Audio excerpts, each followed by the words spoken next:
I am the EMU Sports Guru, and it is time for me to tell you everything you must know about EMU football heading into the 2014 season.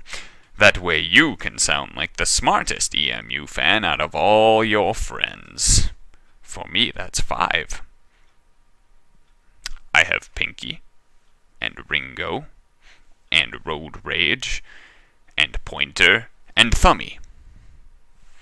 He's my best friend. But enough about that. Let's talk football. Under head coach Ron English, the Eagles finished last season with a lowly record of 2-10.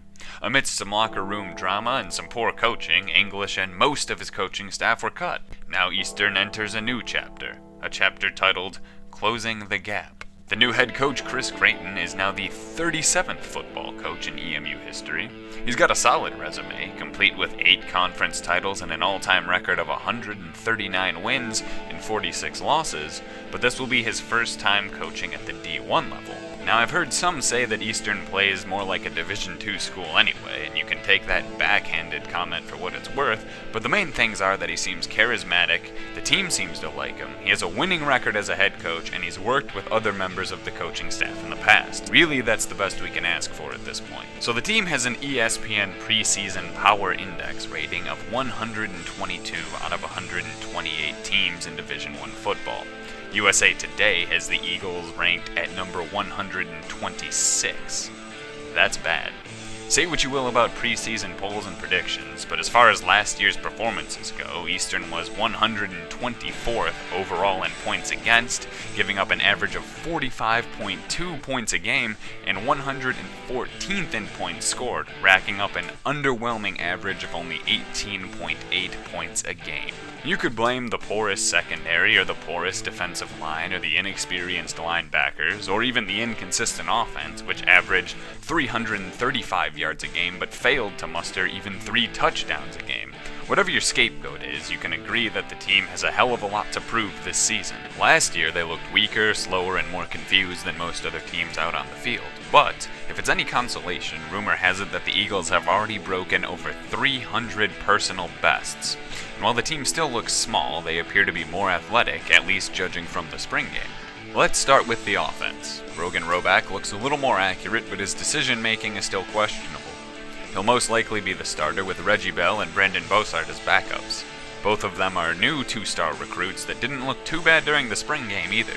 Of course, that measure depends largely on how strong you view the defense as being, but we'll get to that. Fortunately for the run game, Bronson Hill and Ryan Brumfield are both back for one more year. Bronson Hill is one of, if not the best weapon that Eastern has offensively. For 2 years now, he's averaged over 5.5 yards a carry, and last season he crossed the goal line 5 times. He's explosive when he gets to the outside, but he can also cut his way through defenders in the center of the field. Whereas Hill often dodges defenders, Brumfield is content with running through them. He's the power runner of the offense, averaging 5.2 yards a carry last season and also scoring 5 touchdowns. If either of them is to be unable to play, sophomore Juwan Lewis should be ready to fill the position, at least until the first stringer is able to return. The receiving corps still seems to be troubled by the big catches, big drops kind of problems they faced last year. These guys have proven they can make some stellar catches, but lack the reliability you'd hope for moving shorter distances. Dustin Creel returns, having completed 46 receptions for 593 yards and 5 touchdowns, and the impressive tight end Tyrese Russell is back too. He can hold his own blocking and caught 44 catches last year for 594 yards and 3 touchdowns. In fact, he's on the John Mackey Award watch list for the 2nd time in a row now. Quincy Jones, Jay Jones, Dwan Alford, David Gibson, and Cole Gardner will also be returning for this season, and the 3-star recruit Kenny Jones certainly shows some potential. The offensive line boasts 7 players with starting experience as well as 3 3-star recruits, all of which are either freshmen or redshirt freshmen.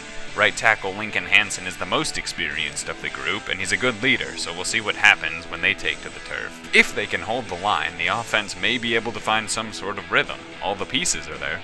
Now let's take a look at the other side of the turf, which, by the way, is going to be gray if you haven't heard. Defensive coordinator Brad McCaslin has a lot to work through. There are many stats that you could point to that show that the defense was one of the worst in the FBS. For example, the defense as a whole only deflected 19 passes last season. or as previously mentioned, gave up over 45 points a game. But that's not to say that the team doesn't have talent. Last time around, only 8 members of the entire defense were seniors. That leaves room for a lot of inexperience, which we saw, and a general lack of awareness, which we saw. The bright side to this, however, is that 6 linemen, 6 linebackers, and 8 guys from the secondary are all returning this season. Theoretically, we shouldn't see as many mental errors. The defensive line isn't the biggest or strongest, but it is athletic. Kalonji Kashama is gone now, but 5 linemen who recorded sacks last season are returning, including defensive end Pat O'Connor, who had 4 sacks and 5 tackles for a loss. The linebackers should be a solid group, with Ike Spearman, Great Ebay, and Hunter Matt all returning as juniors.